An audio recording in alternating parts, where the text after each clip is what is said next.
What's up you guys, Sasha here. Now, I have recently talked a huge amount about Monzo. I talked about some of the financial issues that they've been having, some other updates about them. I've talked about the fact that they've released these new paid premium and plus accounts and whether they're good or not, and I have several reviews of that. So there's a lot of interesting stuff that I've recently covered, but Monzo is still doing incredibly well. As of February this year, in their annual report, they said that they have 3.9 million customers. That may well be over 5 million now if they're continuing the same kind of growth trajectory that they were on before. We just don't know. In the last quarterly update in July, they didn't mention that number at all. And actually since then, they have stopped doing the quarterly updates altogether. So we have no idea as to exactly why they decided to stop doing that, whether there was anything that they didn't really want to talk about, if they're too busy trying to fix whatever it is they're trying to fix. But in any case, they are still an incredibly popular bank. But the question is, why are they remaining so popular? Why are the customers still flocking to them? And why are people choosing them over their competitors,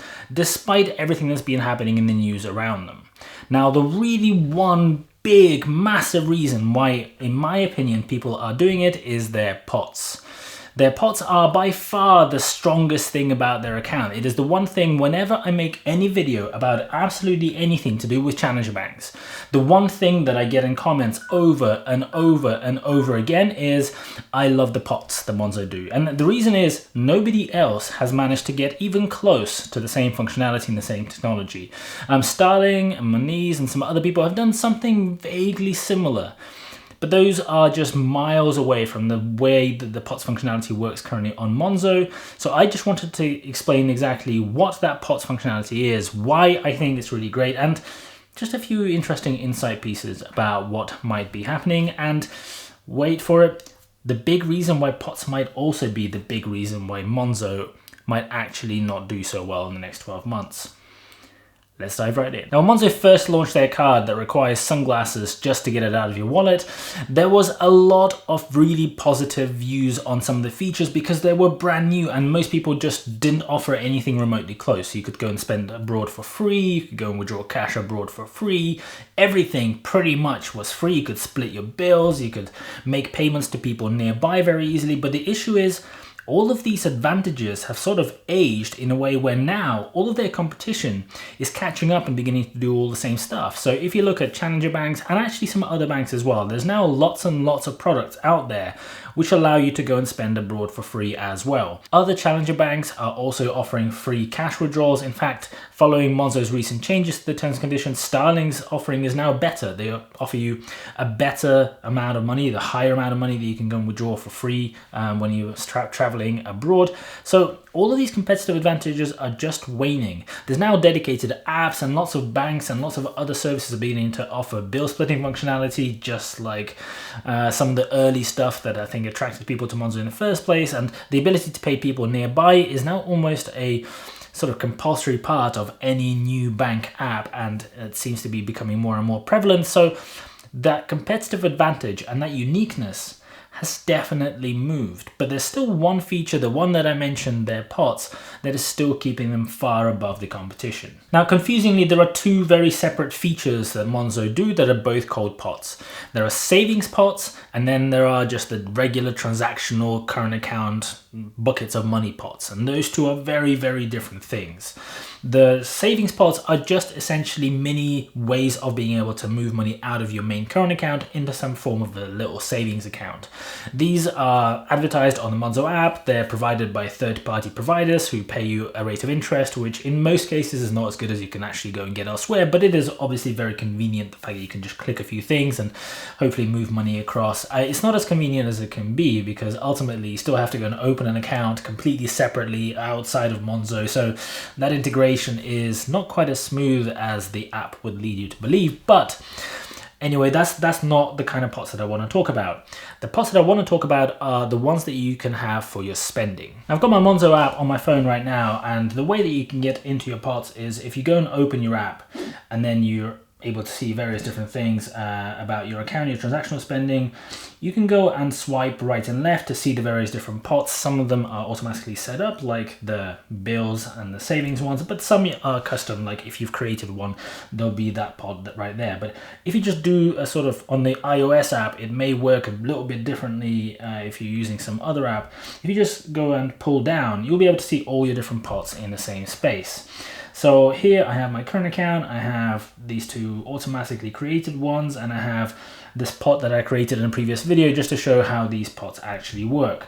And what you can do with each pot is you can go and add a custom photo, you can go and briefly describe what that pot is for, and then what you can do is you can withdraw or add money to it. So you can take money from your main current account and move it over to this pot, and you can then take it back out.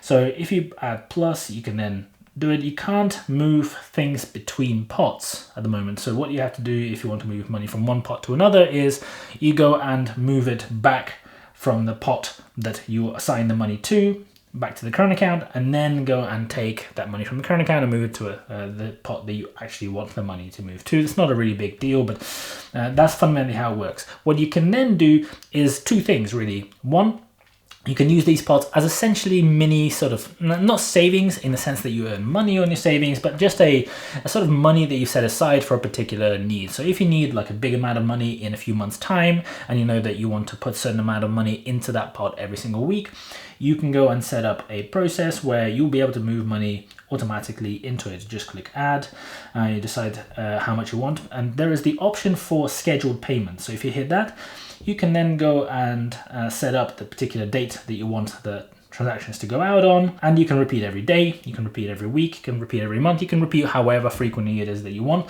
So that's a really nice feature for people who just want to be able to automatically go and save for something big. But there's a second feature which is the really powerful one, which is why a lot of people really like this feature specifically, and that is that pots allow you to go and automatically take payments from them, and you can go and apportion money automatically without you having to think about it to those pots. So for example, what you can do, I'll show you an example right now. So I can go and create a pot. So then you go and give it a name. In this particular example, I'm presuming that we're going to be talking about paying our utility bills. So assuming that I live in some kind of average house and I have a monthly bill that is going to be about £100 or £110 on average across the year, I'm going to go and say, okay, well, I'm going to add a £120 to this pot, and I'm going to schedule it to go every single month, because every single month I have to pay my electricity, and I want to make sure that it comes out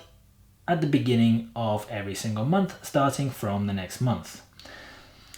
So what will now happen is that pot will now get a monthly payment of £120 every single month, and the beauty there is that once you've set up these types of pots for things like your rent or mortgage payments, for your utility bills, for your water bill, etc., it makes it far easier for a lot of people to be able to manage their finances. Because what happens then is when that date comes, when the money is meant to go out, maybe that's straight after you've been paid, maybe that's at the beginning of the month, depending on how you like to manage your finances, it is then really easy to see how much money you've got left, and you don't have to worry about, whether your rent is going to get paid at the end of the month, because the money for that rent has already been moved out of your current account. That is a really useful feature. The one thing that Monzo do not do, which somebody pointed out in a very recent comment, is it would be really handy for you to be able to get some kind of notification about how much disposable income or disposable money you have in your current account, accounting for all the money that is due to go into these pots over the next, say, month. That's a really minor point, but on your main account part, it probably would be actually really helpful, because there's this thing that says £359 left for 19 days. That number over there does not account for the fact that I've just told it that in about 2 weeks' time, £120 will actually be leaving this account.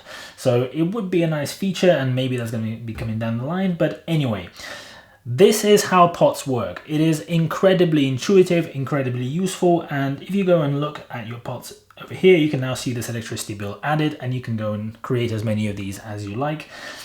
And you can do that without having to pay for one of the premium accounts. Incredibly useful feature. Now, I've been told in dozens and dozens and dozens of comments that the pots are the main reason why people are continuing to stick with Monzo. People say that it helps them budget, it helps them understand how much money they've got left, it helps them not miss payments on things because their balance in their current account is too low.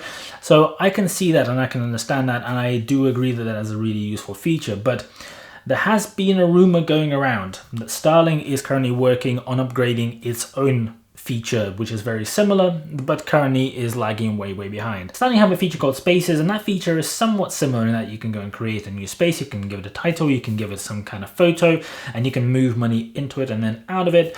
But it really only addresses the first out of the two kind of use cases that I talked about previously, which is if you're saving for something big in a manual kind of way. Now, Starling Spaces feature does allow you to go and schedule those payments. That scheduling feature is not quite as intuitive and easy to use and clean looking as Monzo's. It allows you to do it every day, week, month, or year, and that's about it.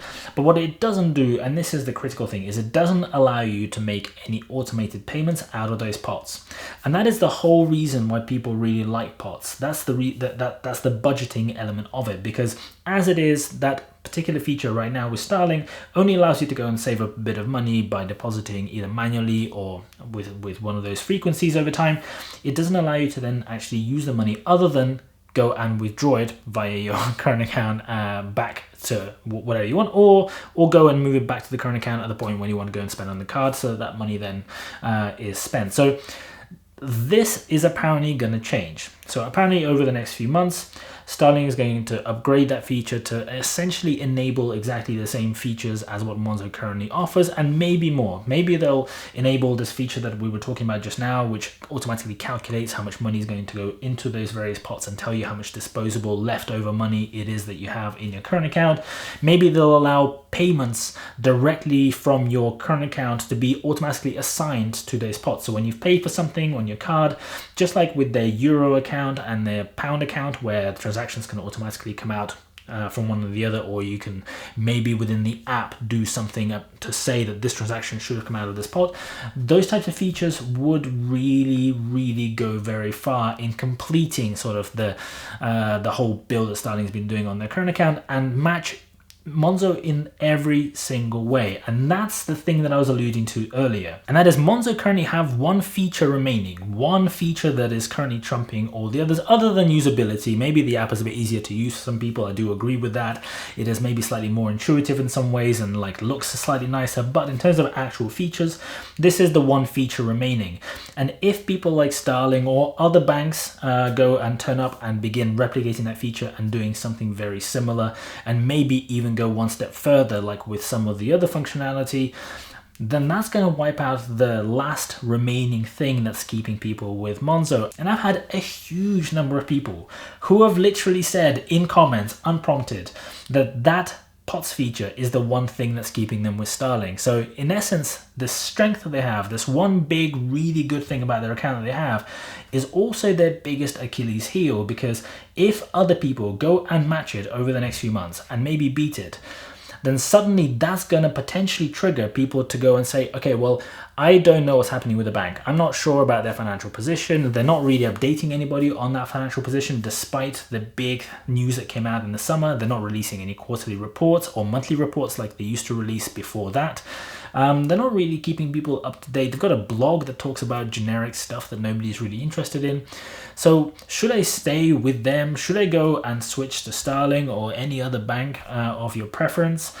I have a feeling that if that was to happen, there could be a really interesting dynamic in that a lot of people who do use the accounts properly, as in they use the accounts for actually putting a salary in and having their debits and all of that kind of stuff, those people may actually begin switching over to Starling, because suddenly the feature set in Starling is going to be better in every single way.